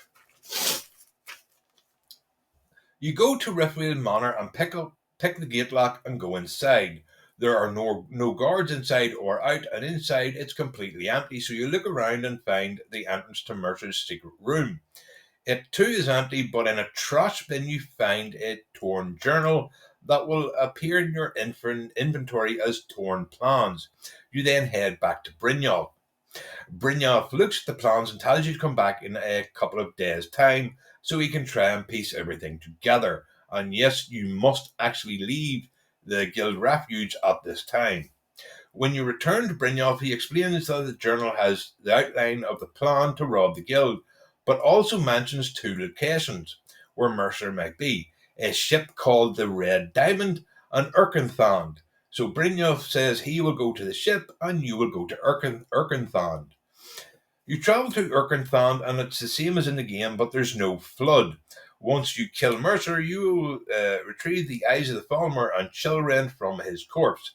Then behind the statue will be a lever which will open up a secret entrance leading you to Bronzewater Cave, and then you return to the guild. You turn to Brynjolf and tell him about Mercer's fate, and he tells you that all their wealth was on the ship and it will be returned shortly as Vax and Dalvin are sailing it back to the Dawnstar, the Thieves' Refuge. Which means somehow they have actually come up on top because they now have a new ship. Brynjolf then gives you the rank of Master Thief along with new Master Armor and the Amulet of Articulation. Now, it's important to note, Vax will still tell you about the Stones of the Stones of Baranzaya, that's as normal, and the City Influences quests are now unlocked. You see, you can't do the City Influence quest until you've actually completed the main Thieves Guild quest line, and are now just normal special jobs that will pay 1,500 gold each. And you can just go to Dalvin. Have you got a job for me? He'll mention randomly one of the four. Then the second time you go back, randomly one of the three, and so on and so forth. So you only have to do the four quests. You don't have to go through that whole rubbish of doing 20 ruddy side jobs just to get these special jobs. So yeah, that's my version of the Thieves Guild. The College of Winterhold questline. Now, this actually will stay about 99% the same, except for a couple of little things. One, Tolfdir will become the Archmage. You will be given the title of, once you completed it, of Battle Mage, and receive a unique set of steel plate armor and hood. The hood will have 20% less cost to destruction and 25 points to Magicka. The armor will have 20% less cost in restoration, 25 points to Magicka, and 25 points to spell absorption. The gauntlets will have 20% less cost in conjuration and 25 points to Magicka. The boots will have 20% less cost in alteration and 25 points to Magicka. So basically, your four main magics will have 25% less cost, and you will gain about 100 magic. So yeah, that's all I really want to change about the College of Winterhold. Now some side quests. The Sky Forge. While walking around Whiterun, you hear someone talking about the Sky Forge, which will add a journal entry to learn about it. You talk to Provantus Avicii, and he'll send you to Erland Greymane. Erland will tell you that the forge used to make the best steel in Skyrim, but it mysteriously went out around the time Talos worship was banned, and he spent years trying to find a way to reignite it. And he thinks the Glenmore witches might be able to help, but with his wife in mourning, he can't go himself, so he asks you to go and do it for him. You go to the Glenmore Coven and talk with the witches, who are, as I've mentioned earlier, actual witches. They tell you they can make what is needed, but they will require some things. A bag of white coal, which can only be mined from a deposit inside Stillborn Cave, southwest of Winterhold. 5 portions of fair salts, a Daedra heart, and of course 5,000 gold for their troubles. When you return with everything, they perform a ritual uh, around a cauldron, and when finished, they give you a satchel containing the special granules. You return to Erland, who puts the granules into the forge and reignites it. He then gifts you the Armorer's Charm, a permanent 25% bonus to all smith items. The Silver Hand. The Silver Hand will be a small group located at what used to be Drella's cottage. But I'm going to delete Drella because it was, as far as I know, unused content. There was meant to be a story about Drella, but it got cut, so it's just a fella sitting in a cottage doing that. So he'll be deleted, and I'll replace it with a different type of building. Uh, Now, the Silverhand were actually formed by an ex-member of the Vigil of Stendarr called Frolard. They all wear steel plate armor and carry silver swords. They specialize in werewolves, but will still kill all Daedra. While they will kill werewolves, they also help werewolves who want to be cured. This will involve gaining a Daedra heart, a silver ingot, and a portion of cure disease, and will be combined into a potion for you to drink. The Silver Hand will then gather around you and perform a ceremony appealing to Stendarr for mercy, and you will be cured. If you return a second time, they will comment on how unlucky you are. And if you come back a third time, expect them to be very, very sarcastic.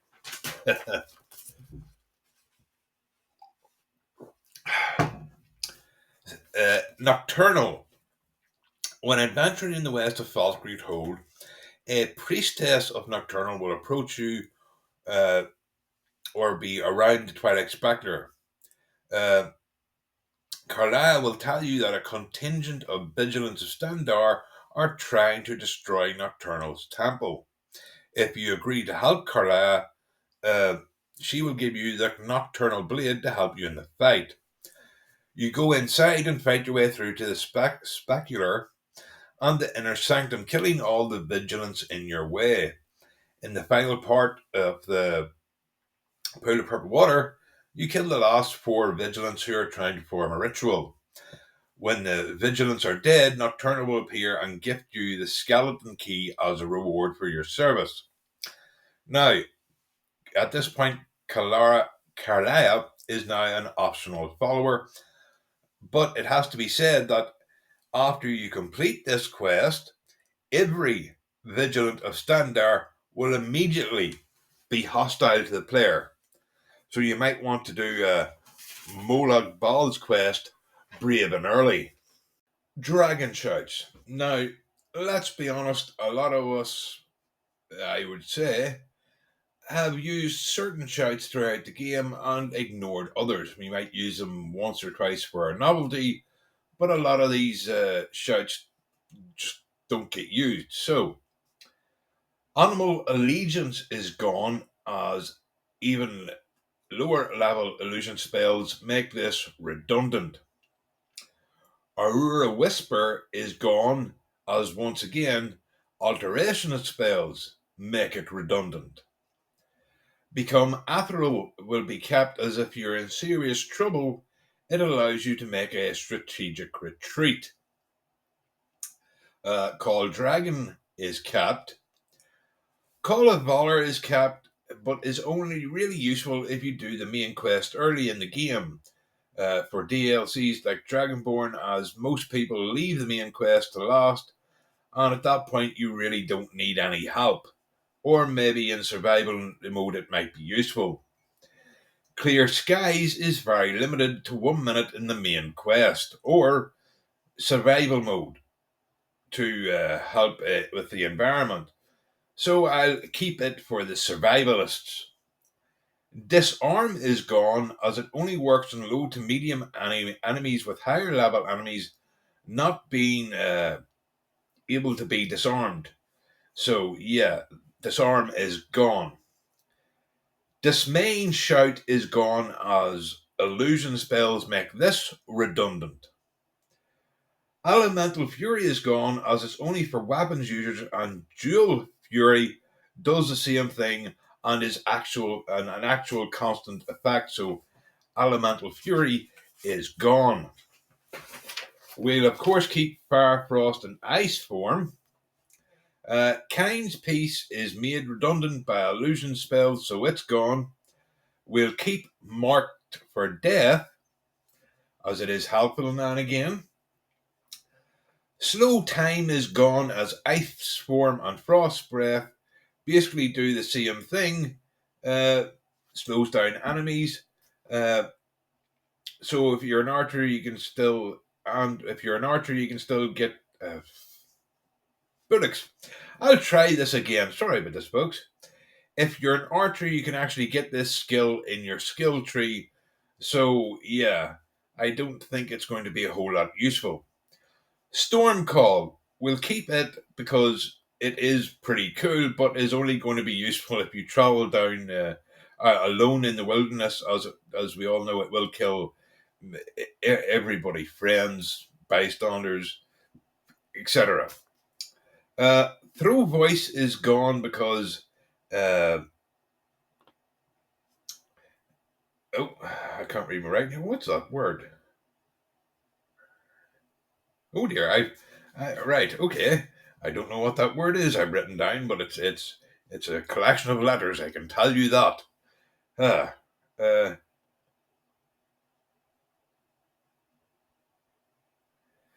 yes. Basically, it's a detect life thing, and there are easier ways to detect life. So yeah, it's gone. I had a whole spiel here written down, but apparently I can't read my own writing today. Or maybe when I was writing it, I was maybe a little bit tired or something. Of course, we'll keep unrelenting force if for no other reason than to throw people off cliffs. Whirlwind Sprint is gone, as you only learn it for one type of puzzle in one dungeon that is never seen again. I think there is another, maybe in a dwarven ruin, to find one chest. There might be a couple of places I don't know about, even after all the time I've spent in Skyrim. Uh, but honestly, outside of that, the opening when you have to get the horn of Jurgen Windcaller, I never used Whirlwind Sprint, so yeah.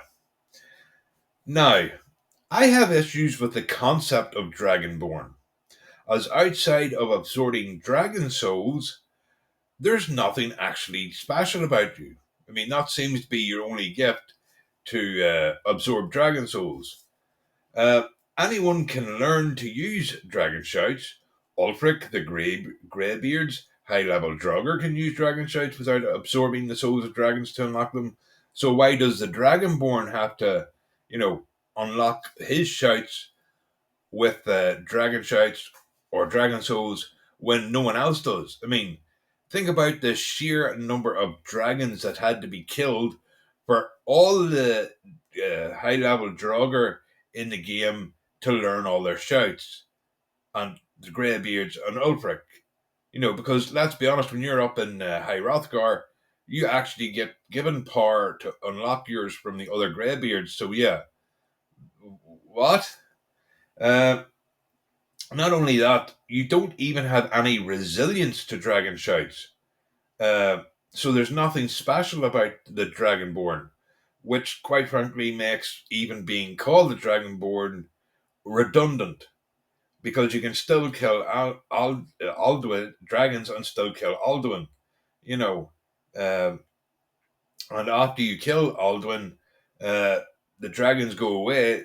So if you don't have any shouts and still to be unlocked, you can't unlock them.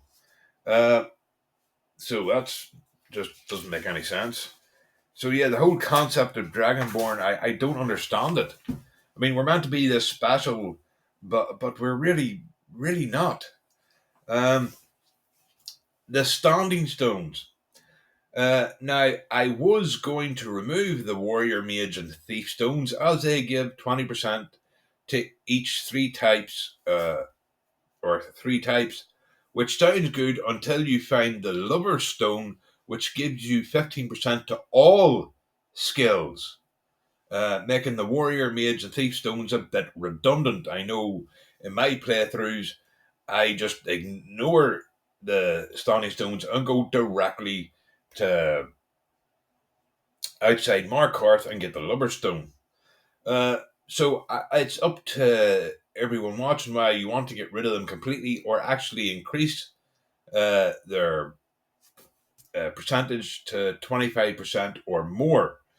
Uh, the Apprentice Stone lets you recover Magicka 50% faster, but makes you 50% more vulnerable to magic. Now, this is made redundant by the Lord Stone, which gives you 50 points of normal weapon resistance and 25 points or percent to magic resistance, which is better for mages as most enemies will have normal weapons. Uh, and of course, enchantments and potions can create faster magic regeneration. So the Apprentice Stone is gone, as is the Anthrax Stone. The Lady Stone is kept for warriors. The Steed Stone is kept for pack rats. The Tower Stone is gone, as it's beyond useless and it can only be used once a day. The Shadow Stone is gone because potions, illusion spells make it completely redundant, and the same can be said for the Serpent Stone. The Ritual Stone I'll keep just for fun and its effects, but you can still achieve about the same from high level conjuration.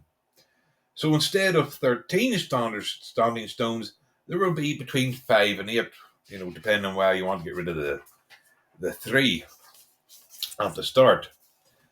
Now, a bit of everything else. 1. Guards are psychic for some reason. Yes, they somehow know what you're skilled in. If you're skilled in alchemy, they'll say, "Can you brew me a nail?" If you're enchanting, dull old blade can barely cut butter. And I don't know why I sounded Indian there, but maybe I'm an Indian banking. Uh, they know what factions you're in. Someone will walk past you and go, "Heal Sisseth." Sisseth says,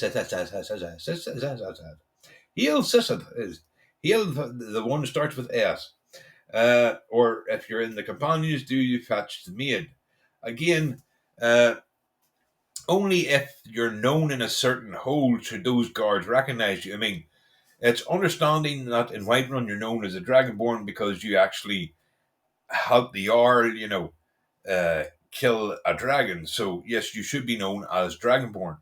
But knowing what you're skilled in with them never knowing you and going to a completely different hold, going into the city and someone mentioning something you're skilled in, how is this possible? I don't know if Bethesda thought it made it more immersive, but it makes it actually the opposite.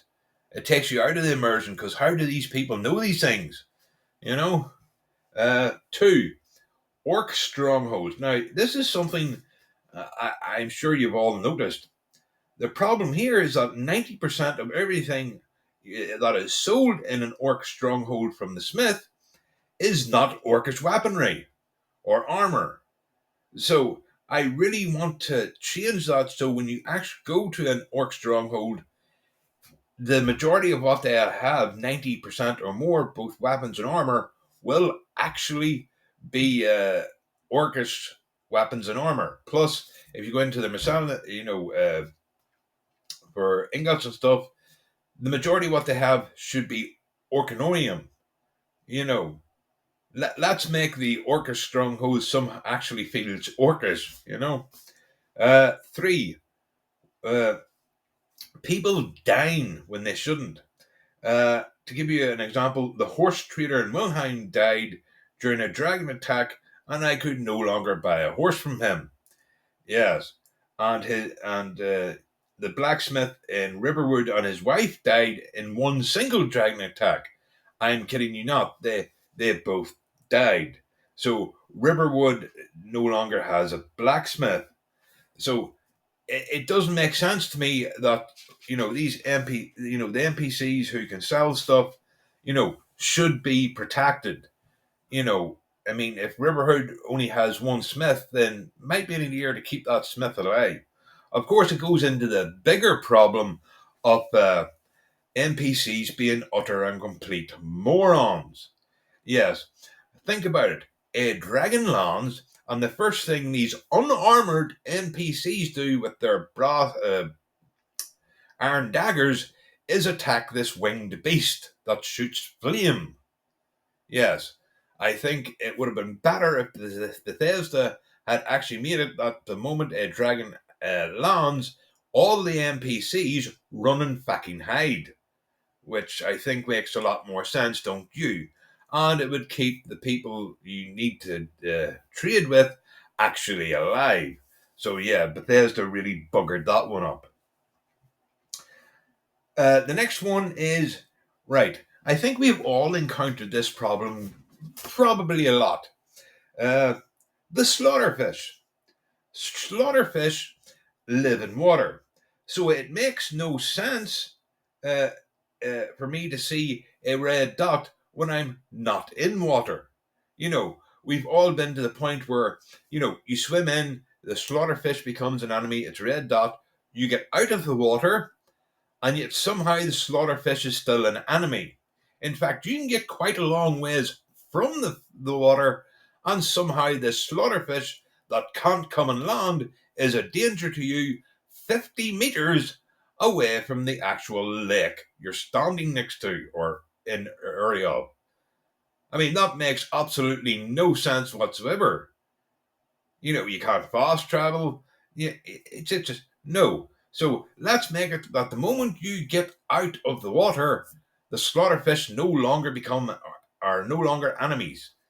So it actually allows you to do stuff. I don't know how a slaughterfish is going to be able to attack you on water or on land. Sorry, but yeah, I'm also going to change something else in the holds. I'm actually going to make rich people rich. Yes. If you've ever played a thief in Skyrim, you know that there's really nothing to steal outside of in apothecary shops. There's a few ingredients, a few potions. Uh, you might get a couple of cheap things from one of the smiths, but when you go into the actual people's houses, especially in the upper markets of the holes, they don't have anything. You might get a knapsack with a necklace or ring in it, but it's surprisingly how broke these rich people are. So I'm going to make it so that you know the higher value house, the richer these people are, the more stuff there will be to actually steal. Which will make it actually worthwhile to be a thief. And I'm going to make it so that shops have actual chests you can steal from. Because you go into a shop and look at, say, Balathor's inventory and then go to steal it and it's nowhere around. If you go in at night, oh, he had all this stuff during the day and yet there's no sign of it during the night. Does he keep it all in his pockets? So all the shops will now have a chest with master locks that you actually have to pick. So yes, um, and if when you after you do clean out a house, you're robbing, it will take probably 3 to, well, I don't know. What do you think would be the best time? 2, 3, or 4 weeks of in-game time for the for the house to respawn the items or different leveled items. It has to be long enough so that you can't just go in every night and become a millionaire, but not so long that you know the you rob it once and then by the time it's replaced, you've already completed the game. So I don't know. I'll let you come up with that. But yeah, I think we have come to the end of this video. I probably missed numerous things because Skyrim is quite a large game. Um, but yeah, I would definitely really like your thoughts on all the changes I made to the storylines of the quest. You know, of the other little things I've changed, like the Stroud, Stony Stone, etc. I really do want to get some fun conversations from this video. But yeah, uh, so thank you all for watching. Uh, if you made it the whole way through, you are a trooper. And until next time, take care of yourselves.